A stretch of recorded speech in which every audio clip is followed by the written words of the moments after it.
సింగర్లు కాదు, అందుకోసం ముక్కలు పాడతాం. దేవుడికి స్తోత్రం.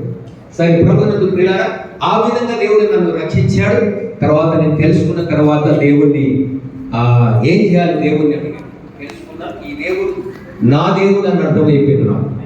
అప్పుడు నేను ఈయనను వదలలే, ఆయన నన్ను వదలలే, నేను ఆయన దేవా నువ్వెవరో నాకు అర్థమైంది, కానీ మాట్లాడవా అని అడిగింది. నాతో మాట్లాడుతూ కనబడకు, నేను వశమైపోతానేమో, బూడిదైపోతానేమో, కానీ ఒక్కసారి మాట్లాడలేదు. నాకు ఒక ఎవిడెన్స్ కావాలి, నాకు ఒక ఆధారం కావాలి. నువ్వు నన్ను బ్రతికించావు. నా స్నేహితులు ప్రార్థన చేస్తే నా లోపల చెయ్యి పెట్టి నా లంచ్లో లివర్ హార్ట్ కడిగి తీసేసావు.